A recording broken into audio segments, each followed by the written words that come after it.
Novel کے اندر جو کردار رکھے ہیں دو انگریز کردار ہیں. اس میں ایک مسٹر نوبل ہے اور ایک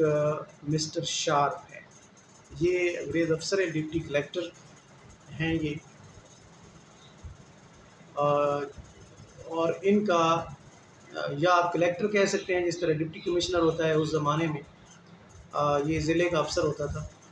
ان دو کرداروں میں یہ ویسے بھی کہا جاتا ہے کہ ڈپٹی نذیر احمد کے کردار جو ہے اس میں بامسمہ ہوتے ہیں. وہ اپنی تمام کوالٹیز اپنے نام کے اندر ہی ان کے اندر جمع ہوتی ہے، لہذا وہ آخر تک پریم چند کے کرداروں کی طرح وہ اسی طرح ہی رہتے ہیں، ان کے اندر کوئی خاص تبدیلی نہیں آتی. اگر کوئی نیکی کا کردار ہے تو وہ نیک رہے گا، اگر بدی کا کردار ہے تو وہ بدی کی طرف اسی کا نمائندہ وہ رہے گا. نوبل جو ہے وہ ایسا کردار ہے کہ وہ شریف النفس دکھایا گیا ہے. طبعاً وہ حلیم ہے اور اس کا مطالعہ بہت زیادہ ہے اور وہ مہذب ہے، یہ دکھایا گیا ہے. جو ابن الوقت ہے، جب مشکل وقت پڑا 1857 میں اور لوگ اندھا دھند مار رہے تھے، گوری چمڑی جہاں پہ بھی وہ دیکھتے تھے نہیں دیکھتے تھے کہ یہ لوگ سیولین ہیں، یہ فوجی ہیں. بس ان کے سامنے جو بھی انگریز آیا انہوں نے کہا جی کہ ہم نے اس کو مارنا ہے. قتل و غارت ہوئی، کوئی چند ہزار انگریز مارے گئے اور اس کا جو خون بہا ان انگریزوں کا ادا کرنا پڑا ہندوستان کی تاریخ کو. وہ ایک الگ یعنی کتاب نہیں بلکہ وہ کئی دفتروں کا ضرورت ہے کہ اس کو بیان کیا جا سکے. تاریخ اس کو رہتی دنیا تک بیان کرتی رہے گی، اس نقصان کو جو اس میرٹھ کی بغاوت میں ہوا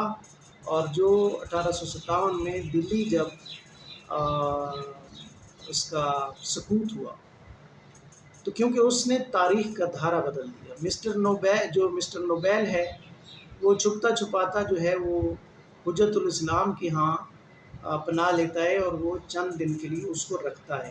یہ بہت سارے لوگوں کی سچی کہانیاں بھی ہیں. سر سید نے بھی انگریزوں کو کچھ کو پناہ دی تھی. اگر آپ کار جہاں دراز ہے پڑھیں قرۃ العین حیدر کا، تو انہوں نے بھی لکھا ہے کہ ان کے بھی آباء و اجداد میں سے انگریزوں کو پناہ دی تھی اور اس کے بدلے جو ہے ان کو آفر کی گئی تھی نوکریاں وغیرہ وغیرہ. تو اس کردار کو بھی ابن الوقت کو ملتا ہے موقع کہ یہ اس کی جان بچاتا ہے اور اس دوران اس کو چھپا کے رکھتا ہے اور پھر اس کی جو طبیعت ہے، اس کی جو باتیں ہیں اسے بہت اچھی لگتی ہیں، وہ اسے بڑا امپریس کر دیتا ہے. پھر حالات پلٹا کھاتے ہیں. مئی میں بغاوت ہوتی ہے، ستمبر تک بغاوت فروغ ہو جاتی ہے اور جو ہے حالات دوبارہ انگریز کے کنٹرول میں آ جاتے ہیں، لہذا پہیہ جو ہے وہ الٹا چلنا شروع ہو جاتا ہے. تو تب انگریز جو ہے وہ ایک تو لسٹیں بنواتے ہیں کہ کون کون اس میں شامل تھا. ایک طرف پھانسیاں لوگ چڑھتے ہیں اور دوسری طرف ان لوگوں کو لایا جاتا ہے جو انگریز کی حمایت کر رہے تھے یا ان کی جانیں بچا رہے تھے یا ان کے ساتھ ہمدردی کا جذبہ رکھتے تھے. ان لوگوں کو مختلف خطابات دیے جا رہے تھے، ان لوگوں کو زمینیں جائیدادیں دی جا رہی تھیں، ان لوگوں کو مختلف سرکاری عہدوں سے نوازا جا رہا تھا. حجت الاسلام کو بھی سرکاری نوکری پیش کی گئی، لہذا یہ کردار جو ہے یہ آگے چلتا ہے اور پھر ترقی کرتے کرتے یہ ڈپٹی کلیکٹر جو ہے یہ بن جاتا ہے. وہ ترقی نہیں کرتے بلکہ یہ فوراً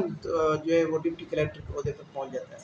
ابن الوقت، یعنی ایک افسر بن جاتا ہے، کالا افسر. گوروں کی حکومت میں کالے افسر جو بنے وہ ایک یہ بھی بن جاتا ہے. اب پھر یہ ہے کہ دوسرا کردار جو ڈپٹی نذیر احمد نے دیا ہے وہ ہے مسٹر شارپ کا. اب یہ بھی اس میں بامسمہ ہے، اپنے نام کی طرح یہ بڑا تیز ترار ہے اور یہ جب اس کا باس بنتا ہے ابن الوقت کا تو یہ اس کے اوپر سختیاں کرتا ہے، اس کو شک کی نظر سے دیکھتا ہے اور اس کو غلام کے طور پر ٹریٹ کرتا ہے. جو کچھ بھی ہو جائے، آپ جتنے بھی بڑے عہدے پر پہنچ جائیں، بہرحال آپ ایک غلام، ملک کے غلام شہری ہیں اور اس طریقے سے مشکوک بھی وہ رہتا ہے اس کی نظروں میں اور اس کو جگہ جگہ پہ رکاوٹیں بھی وہ ڈالتا ہے. اس میں ایک کردار اور دکھایا گیا ہے جو کہ سرشتہ دار کا کردار ہے، جو لیڈر کا مطلب آپ اس کو کہہ لیں عدالت میں. وہ وہاں پہ اس کی ڈسٹرکٹ جو ظاہر وہ ڈی سی سب کچھ ہوتا تھا، وہ سیشن بھی خود ہوتا تھا، میجسٹریٹ بھی اس کے پاس وہ اختیارات ہوتے تھے، سب کچھ وہ کرتا دھرتا تھا. وہ جو بندہ ہے جو اس کے بابو ہیں، جو 1832 کے تعلیمی پالیسی کے نتیجے میں انہوں نے کہا تھا کہ لارڈ مکالے نے کہ ہم ایک ایسی قوم پیدا کریں گے، ہم ایک ایسا طبقہ پیدا کریں گے کلرکوں کا جو ہمارے ذہن سے سوچیں گے،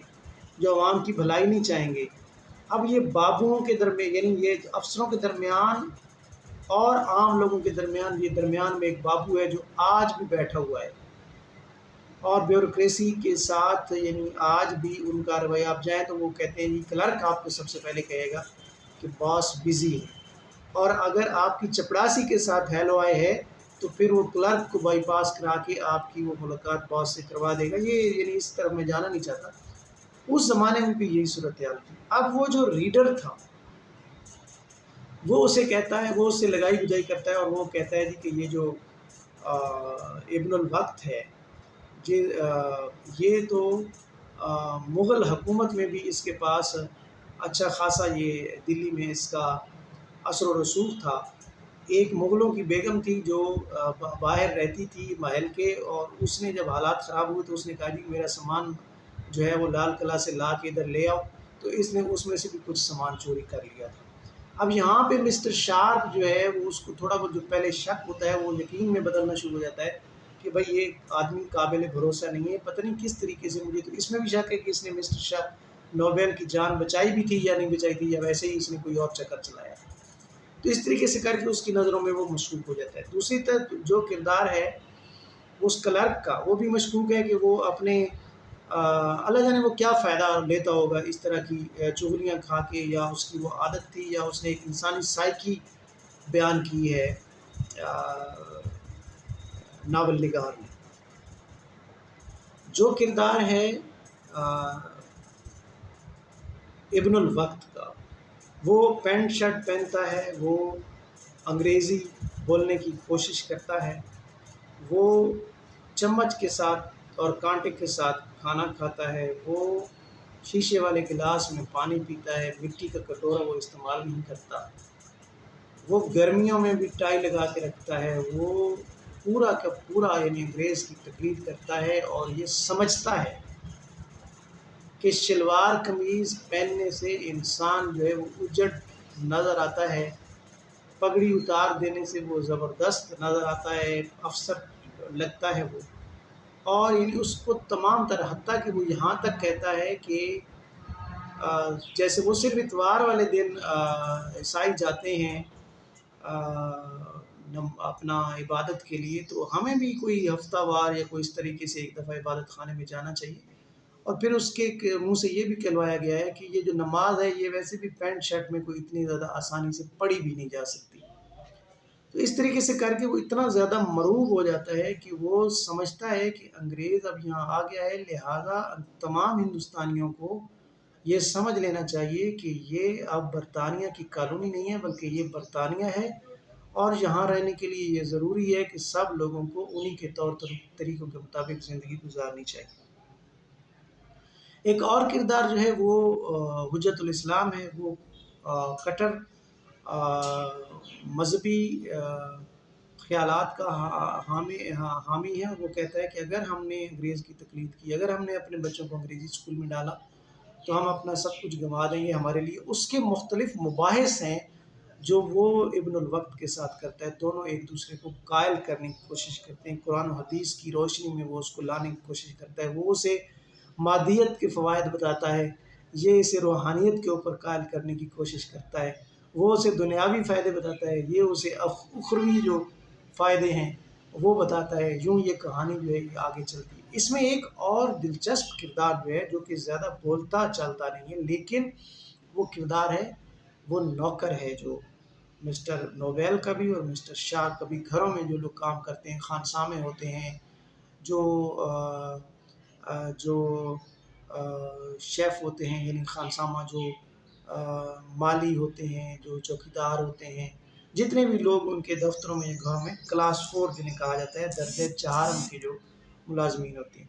ان کے بارے میں یہ ہے کہ ان کے ساتھ کس قسم کا حتک آمیز وہ سلوک کرتے تھے۔ انہوں نے پگڑیاں ان کو ہوٹلوں میں پہنا دیں، اس کے علاوہ وہ